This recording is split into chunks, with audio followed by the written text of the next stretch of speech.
Hey everyone, Scott, Black Mountain Maple. Today I'm going to be doing a little light restoration on this antique bevel gauge. I managed to do a little bit of research. It's a Stanley No25 with a patent date in 1877. I don't have any more information than that, so if you do, please leave below in the comments. As you can see, it turned out pretty good, so I'll take you along how I got here. First thing, obviously, is just dismantling. It's pretty easy disassembly on this. It's just a nut, a little lever, threaded rod, blade, and a handle. So there's not much to it, pretty easy. Everything came apart pretty well.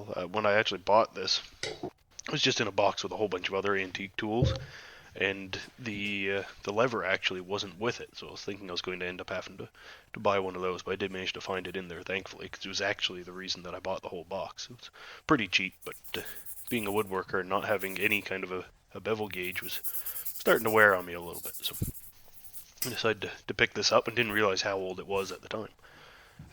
So the first thing I did was try a little bit of this old, really no good rust remover, put it on, brush it off, you scrub it in, and then you have to wash it off. So found about 320, 400 grit sandpaper worked best. So that's what I went with for most of this. I used my finer diamond plate to joint the edge of the blade. So I'm going to let you take in the sound from that.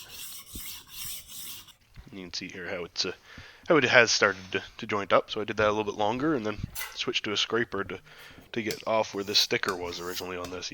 No sticker left, just the residue. It worked very well to clean the grime off this rosewood as well. So you can see back to where that sticker was. It would have been nice to have actually had that sticker on it just for once I found out how old it actually was, but where it is going to be used, I don't really feel the need. Same thing, went back to sandpaper over a lot of the wood. I dropped back to I think 120 grit, just really cleaned it up. Go over every bit on the edges, make this look like new again, and then hit it with the 320 again after right over the brass. The brass actually cleaned up very well. I was very surprised. I decided to try a little something with this and use some polishing compound with the Dremel tool on the brass, see how that was going to work. And I was very surprised actually how well it did turn out.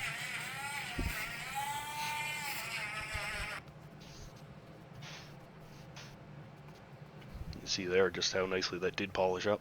It only took a minute or two with that Dremel, so I decided to carry on with that and do that on the brass on the handle as well. Switch over to a little bit bigger or larger buffing wheel and see how it's starting to come. I could have probably should have used finer sandpapers before moving on to the buffing wheel. Again, I just left it at that 320 or 400, whatever it was. But I was planning on just leaving it at that level of finish with the sandpaper, so everything's a bonus. So you can still see some of the scratch marks there from that sandpaper. But in all, it got a nice bit of a mirror finish on it. Cleaned up very well, so we'll start putting it back together. Really not sure what the proper terminology is for any of the pieces of this, but if you know, by all means let me know down in the comments, fill me in. I always like learning about these older tools, and it's one of those benefits of sort of starting out as a woodworker, is starting out taking it a little bit more seriously, is going through and learning about the tools before I actually get too involved with any of it. But yeah, then just add the lever and the nut, and she's functional.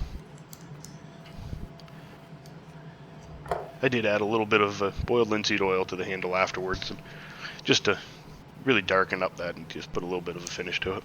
Really wasn't needed. But there, you can see a fully functional and restored antique bevel gauge.